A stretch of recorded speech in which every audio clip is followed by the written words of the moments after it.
Yeah, okay, thank you. Good afternoon again. Yeah, we continue. I'm not sure I have a lot of slides, but I wanted to go to different subjects, but I will continue with that. What I show here, this is a very recent extruder which we built for ultrasonic devulcanization of rubber. But this extruder not only can be used for rubber, but also for plastic. This twin screw extruder. Twin screw extruder, which is small size, 16 millimeter in size. And I show here, I don't know if you will see it here, for example. This material which is collected, which is coming from extruder after devulcanization. It's stream.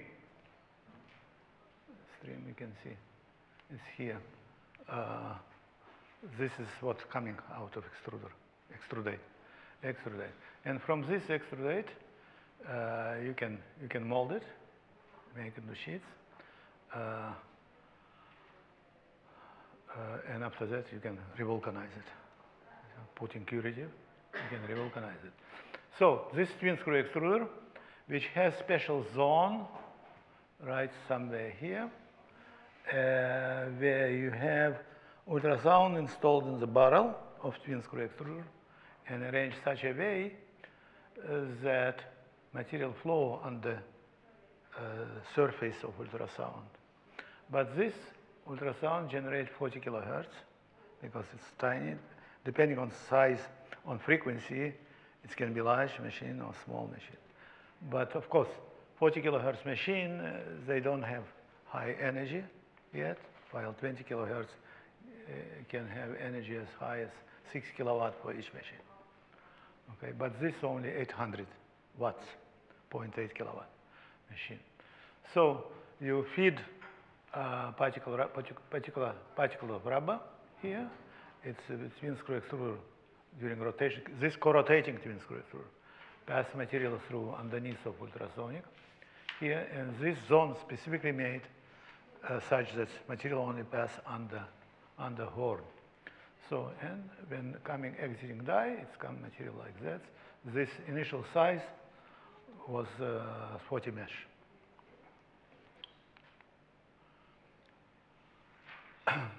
So this technology, actually for this machine, last year we received patent on this machine. Yeah. Now, this rubber can be used in new tire. As I mentioned, tire is a complicated material consisting of tread, under tread, carcass, inner liner, bead, and sidewall, and it's a blend of various rubber and various carbon blacks also.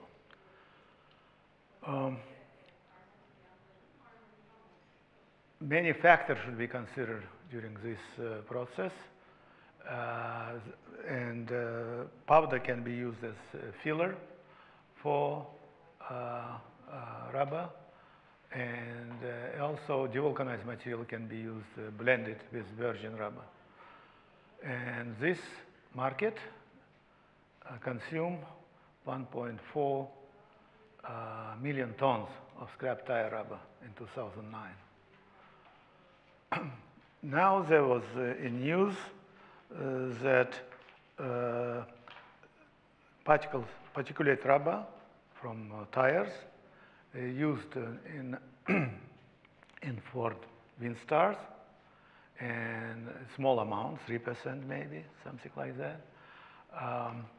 And possibility exists to use up 10% of recycled tire rubber. And I believe that's why Michelin got license from that Lehigh technology company. So it was reported that actual rubber road test of truck tire containing 10% weight of the devulcanized rubber in the tread exhibited treads where behavior almost equal to new rubber compounds. And this is paper from Toyota Motor Company, this is from company in Canada. So here I show some property which you can get with 30 PHR of tire rubber, particle tire rubber, at different value of different size of particle, from 650 to 450 micron. B is 300 to 115 micron, and C 205, 160 micron, and D 150, 100 micron.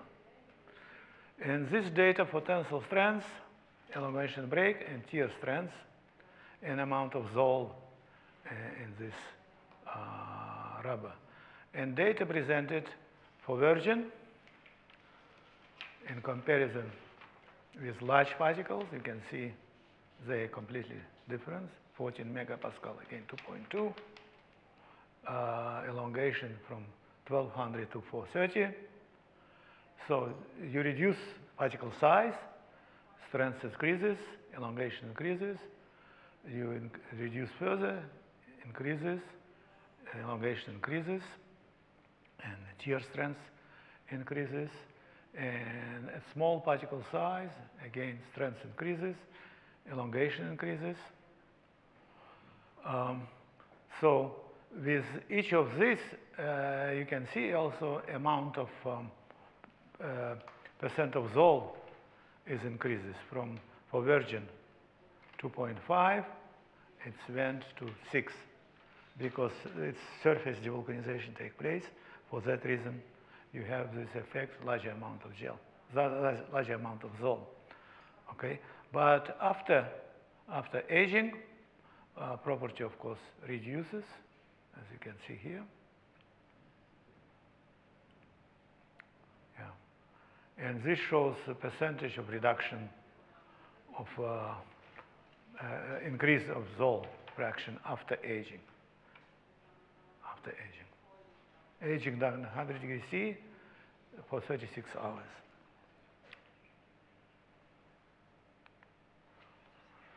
This is show results which obtained by us on virgin NR, carbon black field, and devulcanized NR carbon black field. So we devulcanized, prepare blends, and studied tensile properties, tensile strength versus concentration, elongation break versus concentration of virgin NR, and modulus as function of concentration of virgin NR.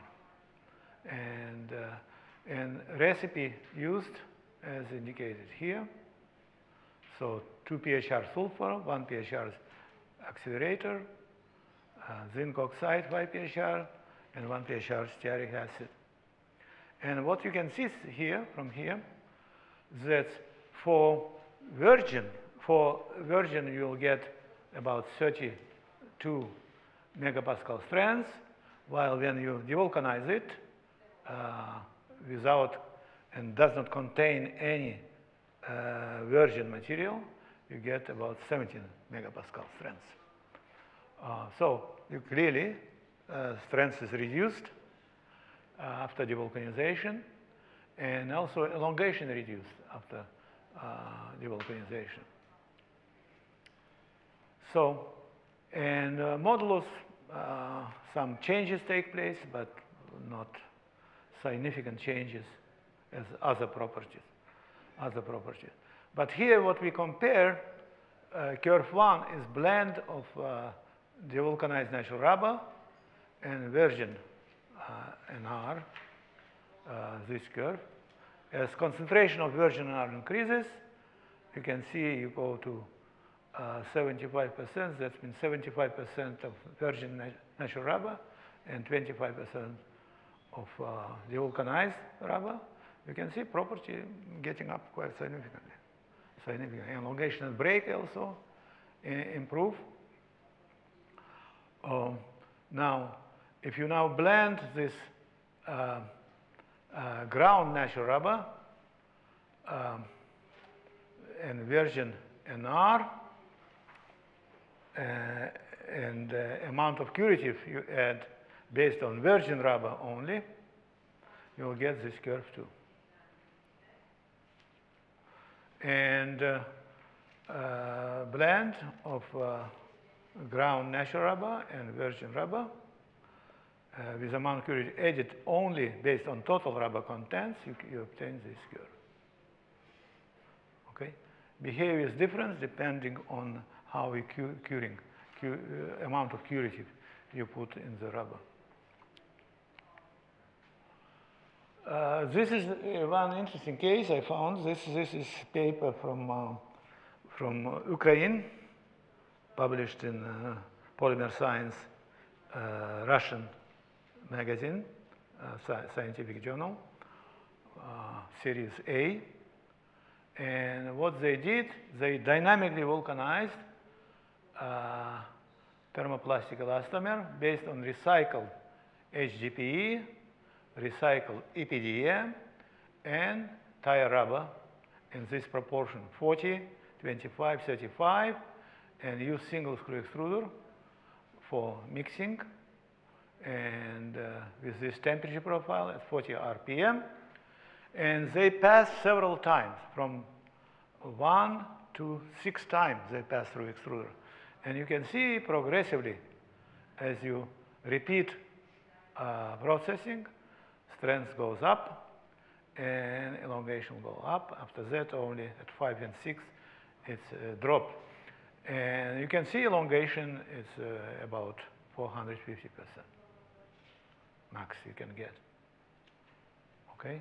And so you created basically thermoplastic elastomer based on HDPE and EPDM recycle and GRT, ground tire rubber.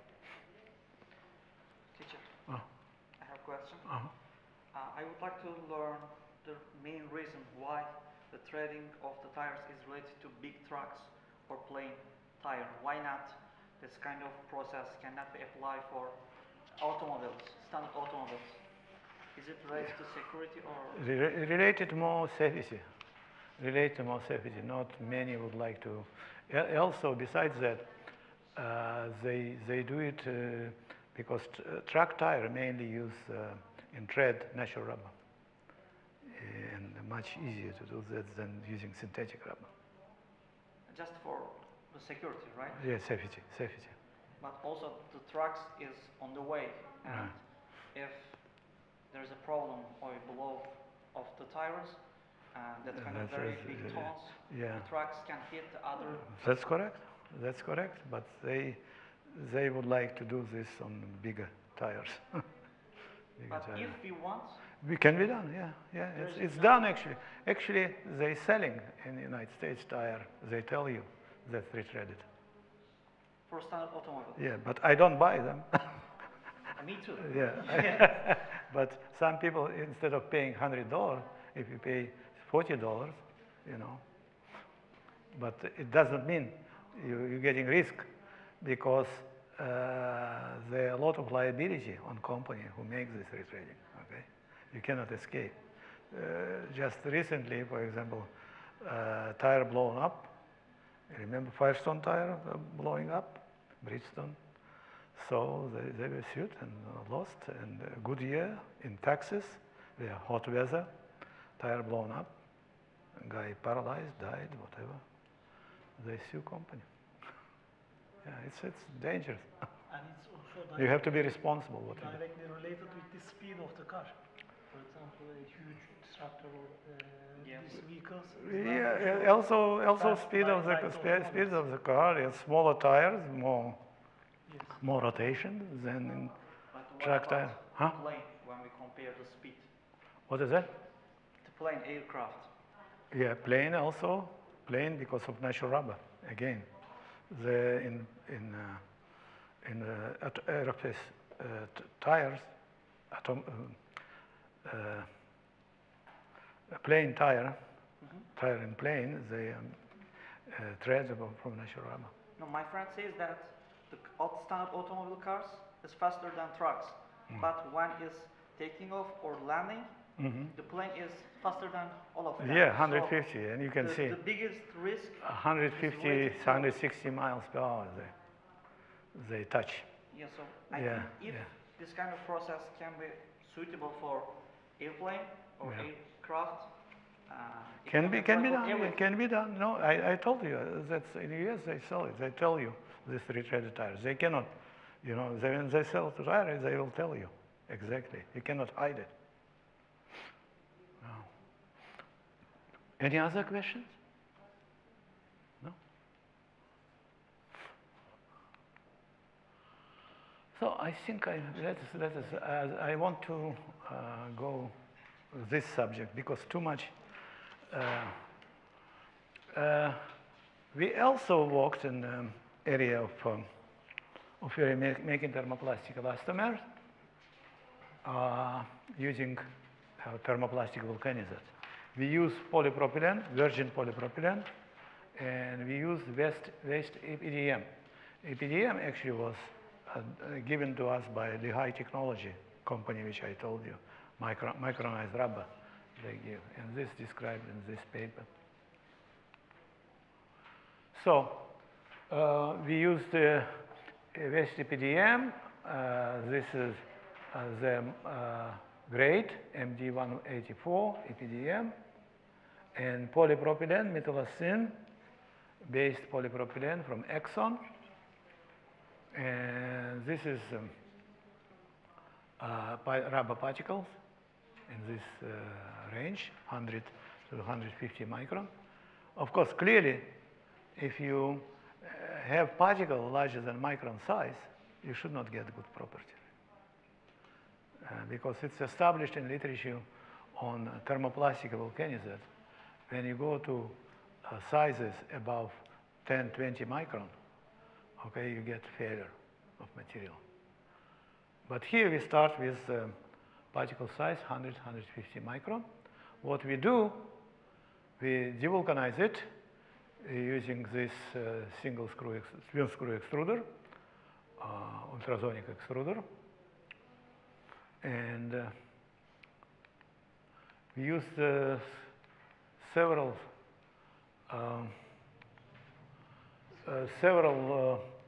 techniques in order to do that. First technique, and this is screw configuration. This is various type of arrangement of mixing element and conveying element here.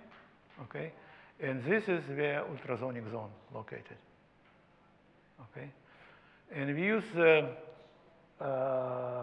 so-called one-step process, in which ultrasonically treated blend of polypropylene and waste EPDM in one step passed under ultrasound. And we wanted to devulcanize EPDM within polypropylene, okay, in one step, and see what property we will get. We used also two-step process in which screw was same. At first step, screw was same, like this. So we blended, we devulcanized rubber, and after that we put in second stage, we put through twin screw extruder in order to mix with polypropylene. And third process, we call it dynamic revulcanization, in which we devulcanize rubber in first step. And after that, we mix with curative. We put curative and pass through compounding, where we dynamically cross-link EPDM after devulcanization. Okay. So, and this was recipe: 100 PHR devulcanized EPDM, 1 PHR sulfur, 2 PHR zinc oxide, 1 PHR stearic acid, 0.75 PHR GMTD, and 0.37 MBT. So, interesting results we obtained, indicated here. This is a one-step process. Okay? And you can see from stress strain behavior, this is at different amplitude. This is for already blends of polypropylene with EPDM, which was mixed, compounded, and passed through ultrasound. And you can see property elongation, max elongation, you can obtain 140%. Not high. Okay, in two-step process, you can see elongation improve. In three-step process, you can see elongation improve further. Now, question is why? Why is this so much difference in property? And all of them show this yielding behavior. You can see here, yielding behavior. Yeah? So, question is, but also clear from here, if you, for example, in dynamic revulcanization process, you can see 0 micron, it's just drop very fast, elongation very low, while increasing of amplitude, it's increased elongation tremendously. And shows very strong strain hardening effect here, while others not. So question is why? Here I show as a function of amplitude for different method. No, for one-step method. One-step method, as you can see, is amplitude has effect, but at high amplitude it's drop. Elongation break, tensile strength not affected much at different concentration of EPDM, and Young modulus not much affected. Yeah. In the two-step method, basically same thing, but in dynamic vulcanization, you can see tremendous changes. Okay. Now, question why? Why? It's clear from here. This is one-step method. Okay. In one-step method, you can see a particle. This is shown here, 100 micrometer scale. 100 particles very large inside. At 0 micron, particle of rubber very large, yeah, size of 100 micron, and that's the reason why you cannot achieve much. Okay. Why does this happen?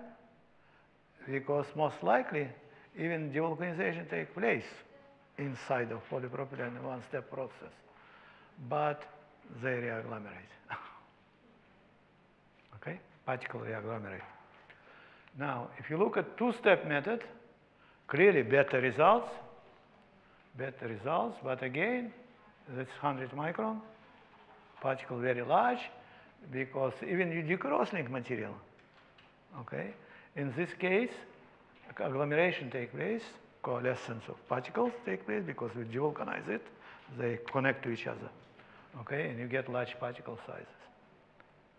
Now, when you do two-step dynamic revulcanization process, in this case, clearly, at 0 micron, particles still large. But at 13 micron, because the devulcanization took place, during curing in twin screw extruder, particle breaks. And you get small size particle. Okay?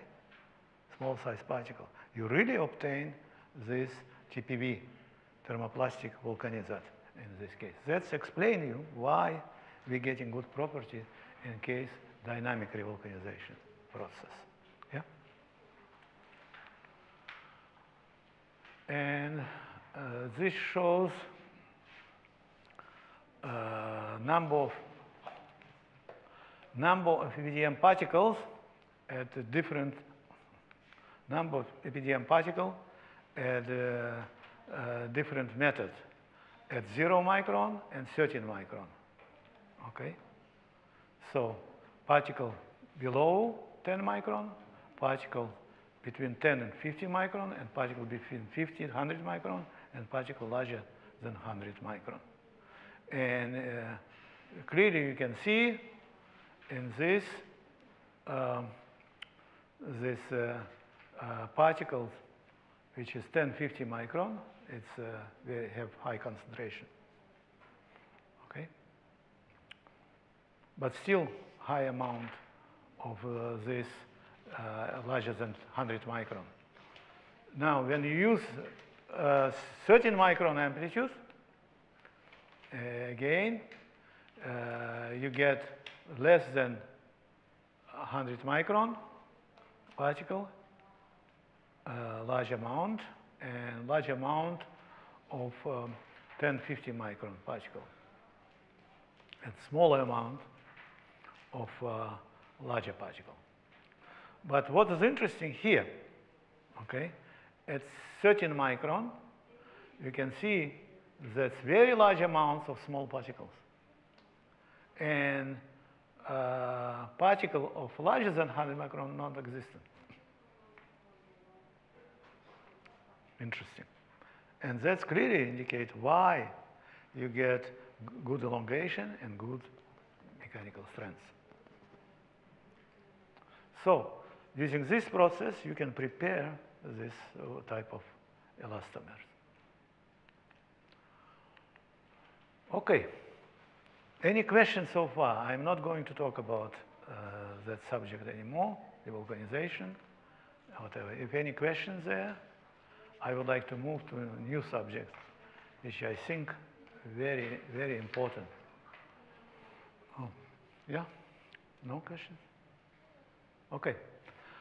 This work we've been doing for last maybe, 6 years, 7 years, something like that. Yeah, which is what we would like to do. We would like to replace petroleum oil by bio-based oil, like based on soybean oil. Okay? But not direct soybean oil, but modified soybean oil in a certain way. Okay? And these papers and patents describe this technology, this very recent patent. So there have been a lot of effort in this area by various tire and rubber companies. Okay, Michelin, for example, has a patent from 2013. Bridgestone patents from 2012. Cooper Standard patents from 2014. Ford Motor Company from 2011. Nike. So that can be used not only in, from 2011, okay, 2007, and many others have patented rubber products, including tires, footwear, and other industrial rubber products with bio-based oil. Recently was information also that Goodyear making tires using bio-based oil.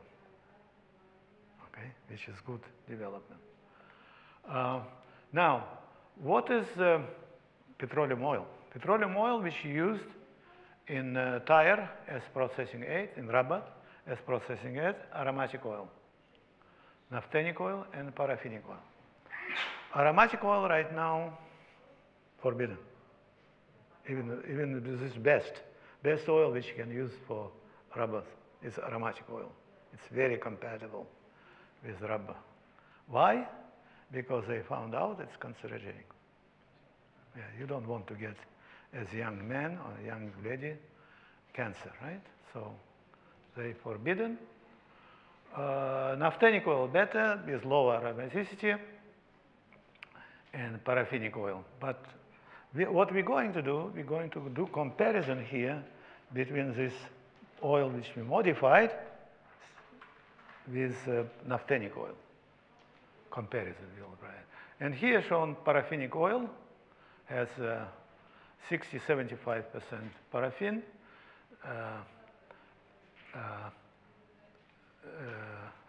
20-35, and aromaticity up to 10% maybe. Naphthenic oil, 10-30% aromaticity, aromatic oil, 35-50. So naphthenic oil, less dangerous, but still dangerous, but less dangerous. And I will show you results indicating how it may be dangerous. Okay? And this structure of aromatic oil, naphthenic oil, and paraffinic oil.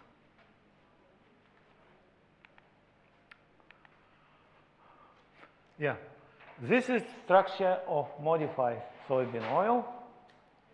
Soybean oil, not modified yet.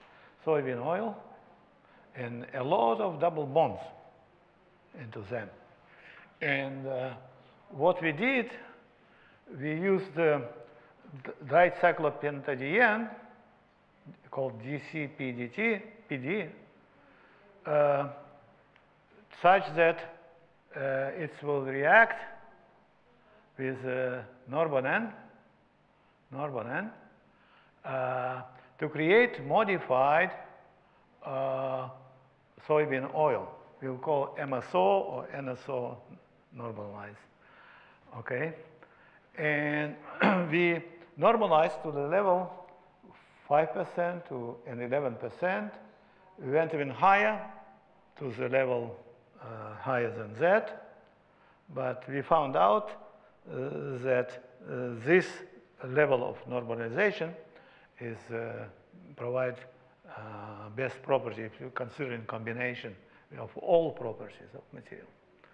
So we'll call it 5 MSO and 11 MSO, meaning 5% of normalized oil. And why normalized? Because activity of this oil toward rubber much better than double bonds of modified soybean oil. Soybean oil alone. Also, we use isoprene in order to create groups on this soybean oil. Okay, and this isoprene are prepared with stoichiometric ratio isoprene to CC bonds, double bonds of soybean oil at level 13 and 25%. So in this case, you will get about 5%, 11% converted into norbornyl groups again, but using isoprene. And here, MSO is named as 5 iso because isoprene, and 11 iso. And we want to compare these two also. So, interesting thing, one indication of what the structure of rubber is bound rubber, right? Bound rubber. You can measure bound rubber and do comparison of, and this is data for linear SBR. Linear SBR with silica as filler and linear SBR with carbon black.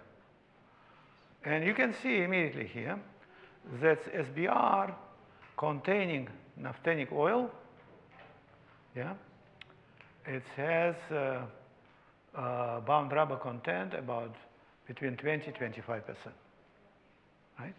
In both cases. Carbon black, of course, has higher structure. And for that reason, bound rubber concentration is larger.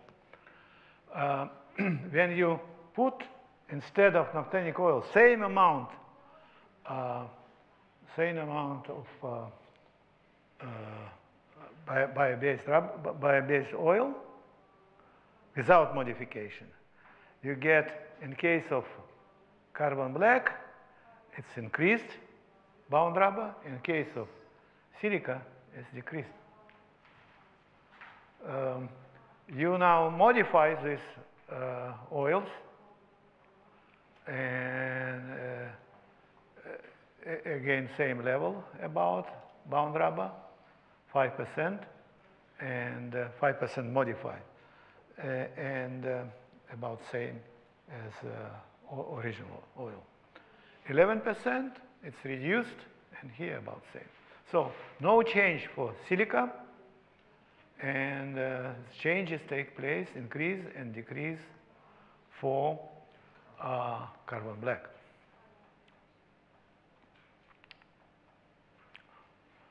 So, turns out that modified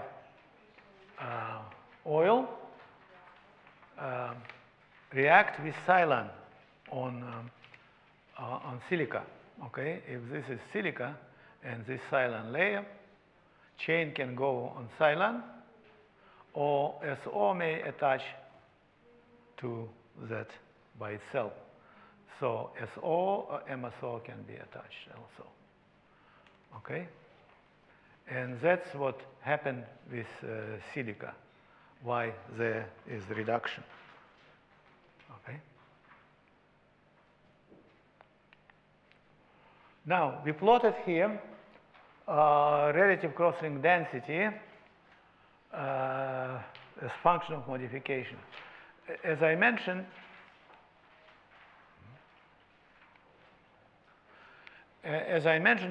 we went also to higher modification level with Norman and group, and we went to the level as 33% and 46%, not only 5% and 10%. And what you can see from here, this for different type of rubber.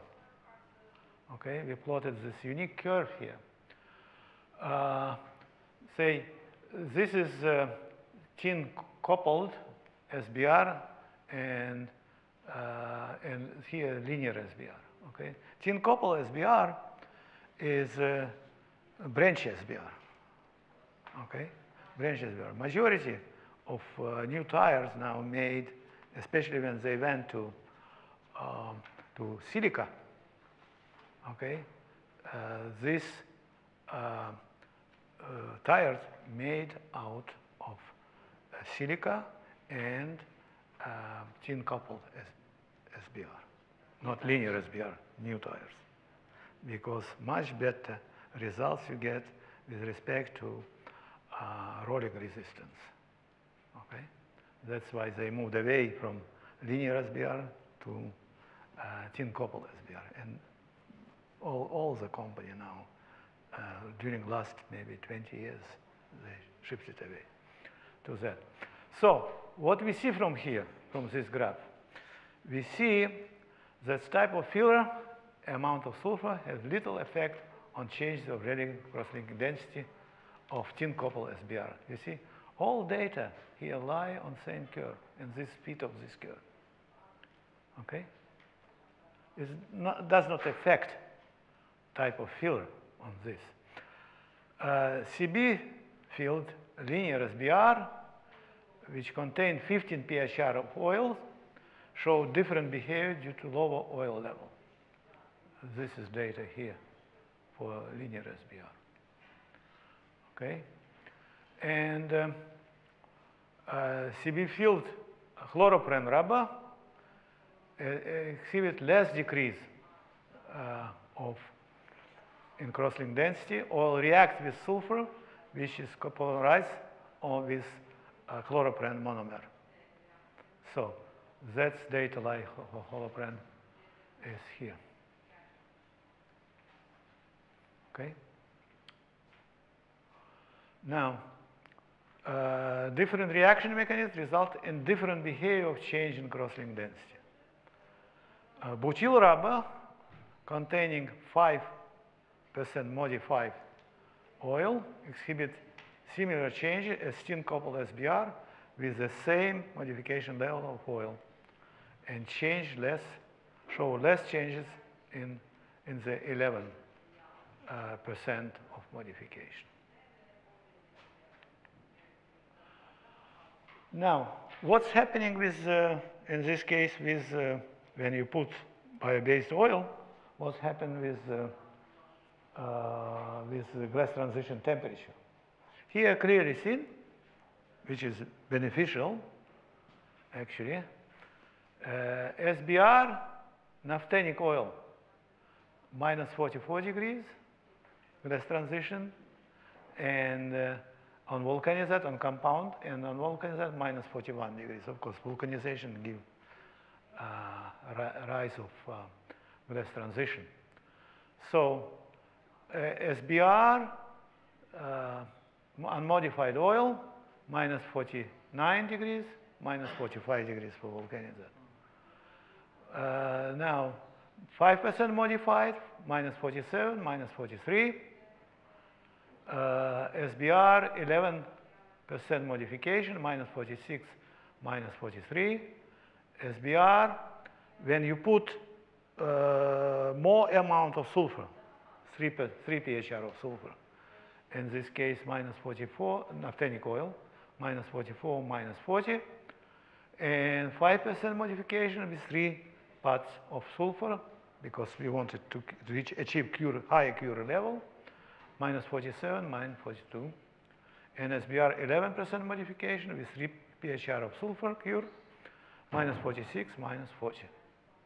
This is for silica field. So you clearly see from here that your glass transition temperature become lower, higher. That's mean better.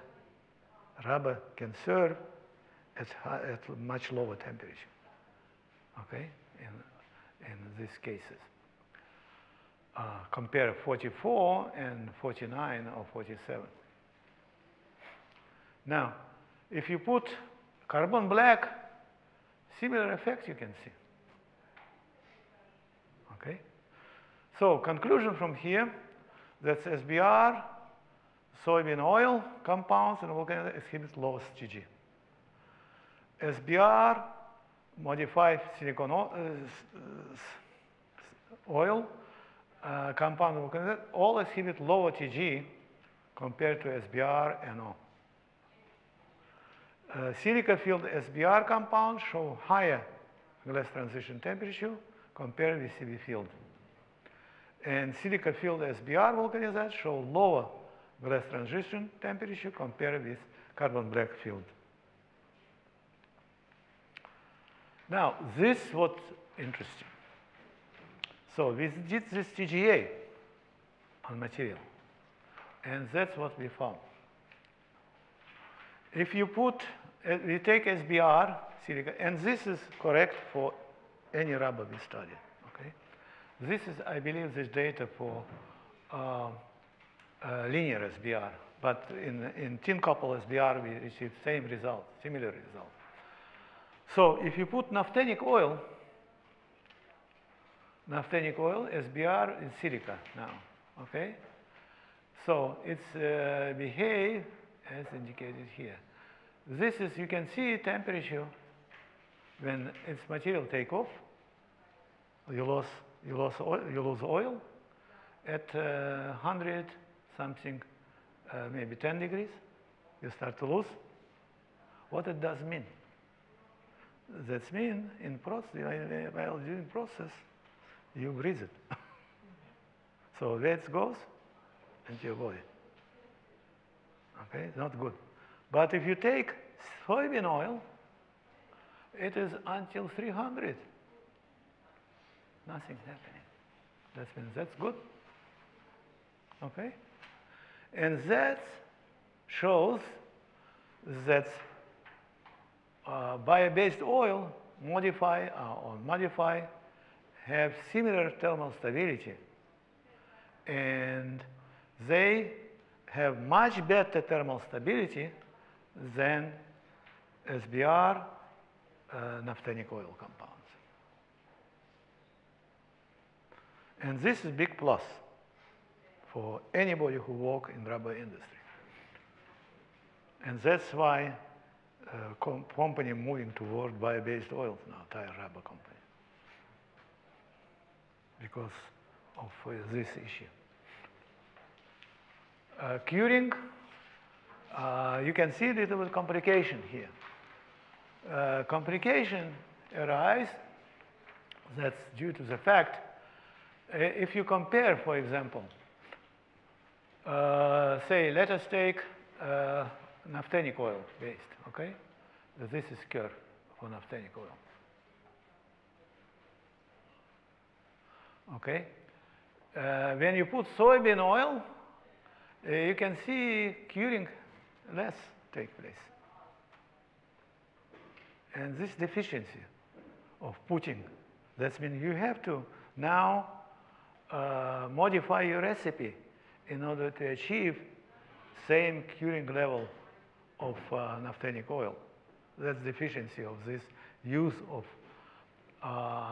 this soybean oil, okay? But you can remedy this. A remedy is to put more sulfur, okay? If you put more sulfur, of course, naphthenic oil will go up further, but also modified soybean oil also will go up. That means you can achieve property by controlling this curing recipe. You can achieve property which you would like to achieve in the material. Now, what's happening? Why this happened? We found out that if you use this soybean oil or modified soybean oil, it's attached to sulfur. It reacts with sulfur, okay? Some sulfur, instead of going to cure rubber, it's attached to oil, okay? Also, you can create this separate component, sulfur, soybean oil, modified soybean oil, okay? And also, you can get polysulfidic, and in between, you will get this attachment. And we showed that through measurement of viscosity at certain temperature. We can see when you put this oil, bio-based oil, its viscosity goes up when you heat it up. That means reaction takes place between sulfur and modified oil. But what is interesting thing in all this story, that tremendous changes in mechanical property, mechanical behavior of rubber, okay, as shown here. This is stress-strain curve, stress versus strain for silica field, and stress versus strain for carbon black field. And all of them shows that tremendous increase in strength in comparison with naphthenic oil and elongation, which is good result. You're not only getting this safety requirement for factory, but also you're getting better property of material, okay? Higher ultimate property in both cases, in silica and also in carbon black field.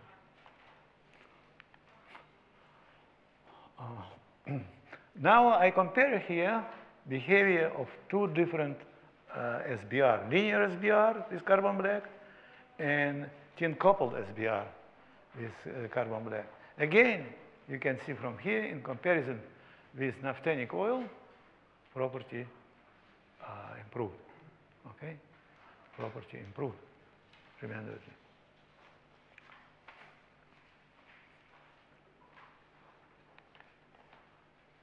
Now I provide the comparison of M100, M300, elongation and break, and tensile strength. And you can see as linear SBR with naphthenic oil, modulus higher, and for MSO, NSO, and ISO, which is isoprene based, is oil, drop in modulus at 100% and drop in modulus at 300%. But this deficiency can be solved by using higher curative level and curing recipe. Okay? Elongation break, tremendous difference. Strength, higher for bio-based oil. Similar thing with tin coupled SBR, as you can see from here. Normalized soybean oil, but tremendous drop in this case in modulus of 100% and 300% in comparison with naphthenic oil. but elongation, of course, increased, and tensile strength increases.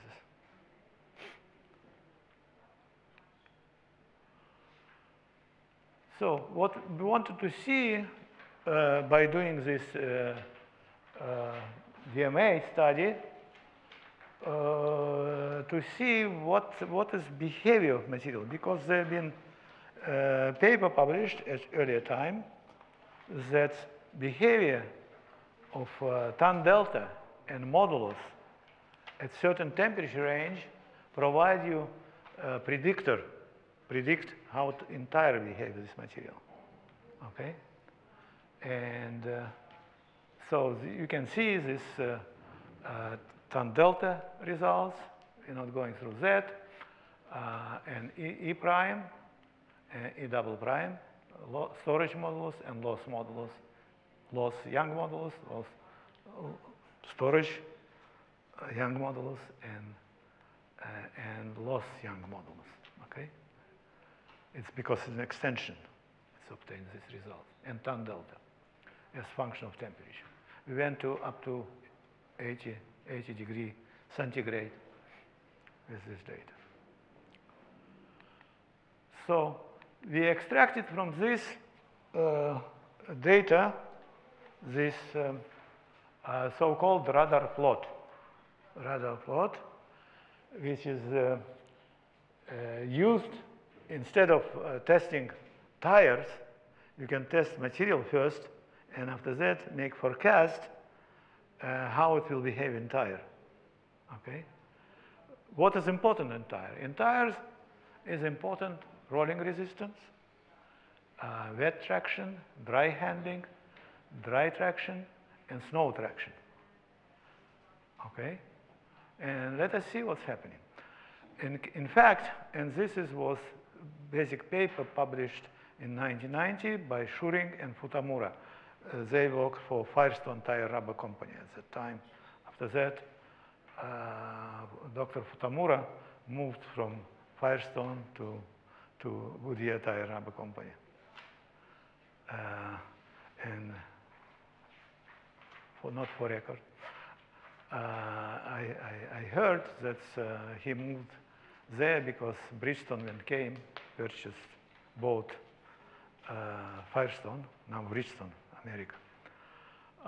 They told him, we have to rid of few people. He said, and he was manager, and he said, you know, I'm not going to let people go and sign paper, release me from my job, and went to Goodyear. Yeah, that's guy, Dr. Futamura. Yeah. So what this radar plot tells you? Radar plot tells you, based on dynamic data from DMA test, you can forecast what would be improvement, rolling resistance. If tan delta is low at 60 degrees, that means rolling resistance is better. Tan delta at 10 degrees, wet traction. If tan delta high at 10 degrees, that means wet traction is better. If tan delta value at minus 10 degrees, snow traction is better. If tan delta value at 30 degrees, dry traction is better. And E prime at values at temperature 30 degrees, dry handling is better. So that's what's established in this paper. What you can, huh? The correlation. So they make the DMA experiment. They made DMA experiment and tested tires. And tested tires. Tested tire, and after that they found this correlation. Established correlation, and now that can be used if you make new material for tires. Okay, but there's you can do it. Huh? There's no physical foundation that the 10 degree would correspond to wet That's traction. experimental correlation. If you don't have theory, but you know, a lot of things not known. Okay, a lot of things first made and nobody knew what's happened actually. Yeah, right. So, but later on, theory developed. Right. Okay. But this is important instrument in order to get rid of certain material which is not good for sure. Yeah. So experiment is truth. Any theory you build up is you know, based on your hypothesis. Yeah, I'm not against theories. No, I've done a lot of work in that area, but experiment always proof of theory. I have not seen yet somebody theoretically predicts something, and after that we'll discover in our, what is it? Higgs boson. No, you're talking about physics. I'm talking about tires.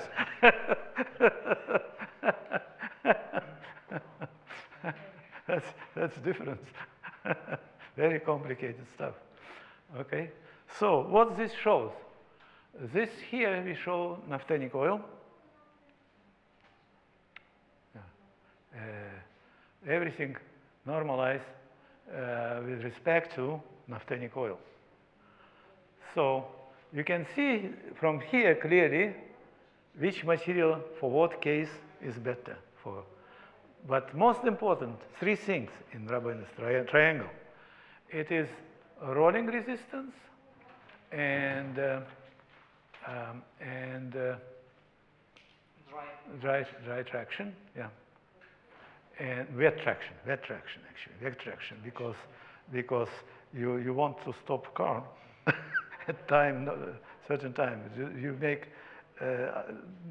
in order not to make accident while rain, especially in Florida. I live in Florida. I can tell you, once I was driving and on highway at 70 miles per hour, and suddenly, like, you know, waterfall, boom, in front of you. You don't see anything, and you need to stop your car. You know, like Niagara Falls on you. It was sunny day, and suddenly, boom. Yeah, you're scared. You know, I never seen something like that. So wet traction is important. So, see. Here I do provide comparison of radar plot for SBR naphthenic oil, SBR SO, SBR 5 MSO. Let's see. Yeah. So everything in comparison with that's oil. This is for radar plot again. Oh, that's plenty.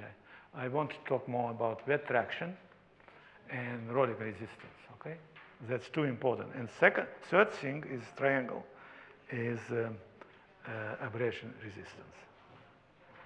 Okay, abrasion resistance. So, with respect to wet traction,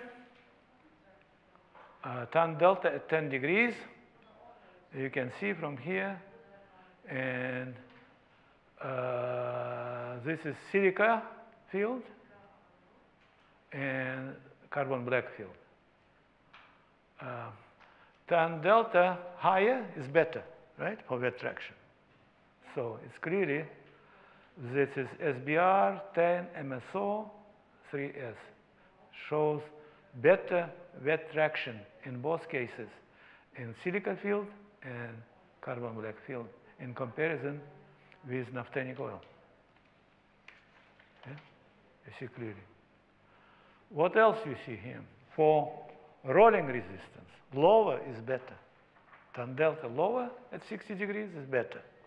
Okay, this is your SBR naphthenic oil, silica field, carbon black field, and here's data for SBR 3% of 3 pHr of sulfur, okay, high level of cure. And clearly, naphthenic oil is good, no question about it, all right? But you can achieve this bio-based oil same level by change recipe. You see, this for naphthenic oil, and this is for 3 pHr of sulfur if you put. Even lower value of tan delta. That means by tweaking recipe, you can achieve rolling resistance better than rolling resistance of original recipe of rubber with naphthenic oil. Okay? So, silica filled SBR volcanisers exhibit lower rolling resistance compared CB filled SBR volcanisers. Silica filled SBR modified soybean oil vulcanizers with a just recipe can achieve better traction and lower rolling resistance compared to control sample of naphthenic oil. That's what we showed. Now, we're comparing now here tin coupled SBR and linear SBR. And tan delta for wet traction at 10 degrees. Higher is better. This SBR NO, naphthenic oil, tin coupled, and this is linear SBR, naphthenic oil. And you can see from here also that tin coupled SBR can reach level of naphthenic oil.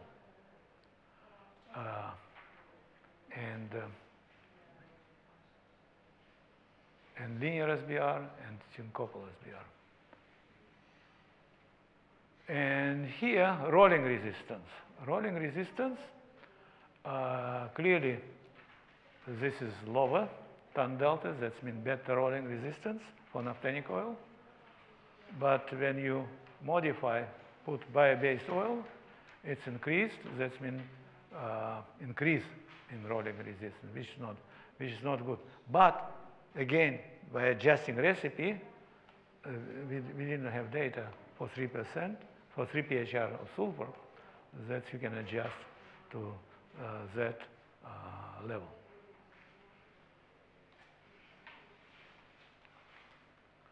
Abrasion loss. Abrasion loss, as indicated here, is for tin coupled SBR, abrasion loss is higher than for linear SBR. Okay? And when you put oil, bio-based oil, not modified, for a little bit reduced for tin coupled, and reduced also for linear. Okay? When you change modification, 5–11%, it's basically stay about same. So with respect to abrasion resistance, no problem at all with linear SBR. But with tin coupled SBR, the changes take place, increase, which is not good.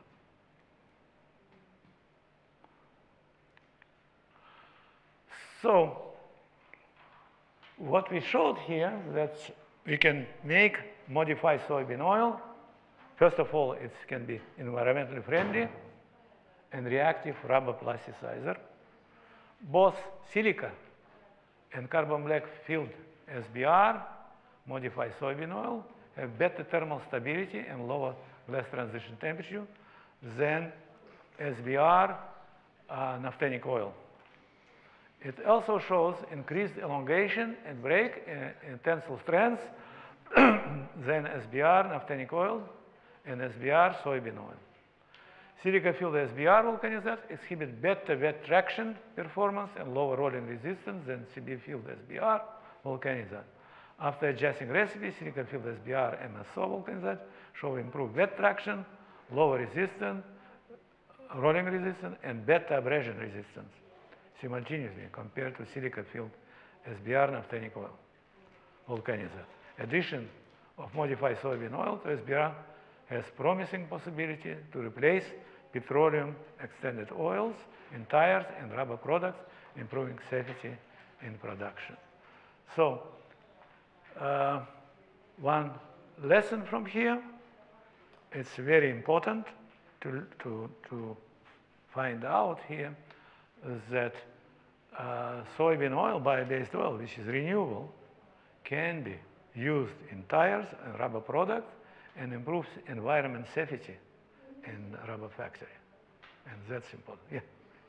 I really would like to learn your expert opinion related to this topic, and I would like to ask you a very general topic, the future of the rubber, because most of people and experts say that in the polymers or the rubber sectors, they say that in the near future, maybe within 10 years or 20 years, thermoplastics material will be take place of the totally in rubber sectors. I mean, in the near future, maybe the car tires will be made of from not rubber, but directly from TPU. And most of car companies are trying to make an investment to produce the TPU tires. So, what do you think about this topic? And do you think that this is possible? TPU, thermoplastic urethane tire. This is, I heard this story for many years, okay? And at early time, in the 80s, they were trying to make this this type of tires, but it did not take off. Because of issue related. They wanted to make tires just from material like that. Okay, if there will be reinforcement, possibility exists. If they put, they can put wires and so on, fabrics and so on. In this case, maybe more. Maybe we'll make solid tires, not pneumatic tires. That's possibility. But not at this moment, I don't know. But not thermoplastic elastomer. It should be vulcanized because it's clear why. Because it's you don't want push on brakes and tire melt. Right? So unless I don't know, there will be material which can withstand very high temperature. Matrix will be not polypropylene nylon or something. This high melting point possibility exists for thermoplastic vulcanizers to replace tires, but I doubt, because temperature you generate when you would like to stop at critical situation very high. Anything will be melted. This idea not new. It's already for many years. I remember when I lived in Moscow at that time. I'm talking about 70s. Already they were talking about polyurethane tires. It went nowhere. Still, people fixed with this, but this separate issue, not related to. Yes, just general opinion because right. it's popular. Any other questions? No? Yeah, no questions? No. No. Clear? Everything clear? I got my answer. Huh? I got my answer. You got? I see. Okay. Anybody has a question or suggestion to me? What I should do in my life? No? If somebody will suggest, I think the one is you. Just us. Okay. I think I have one student who graduated with me came back to Turkey. Everybody else stayed in US. Everybody else. One of my students came back and after that left. Yeah, working in taxis now. No questions? In this case, thank you very much for your attention. Before everybody left, we would like to thank you and for the memory of today. Would like to give you this small. Thank you. Thank you very much. And a picture. Thanks for your contribution. It was a very nice education for us. Thank you. Thank you very much. More? Thank you. A lot of pictures. Yeah. They like. Yeah. Oh. More picture? More picture? Thank you very much. Thank you. Thank you very much. Yeah. If you wish, we can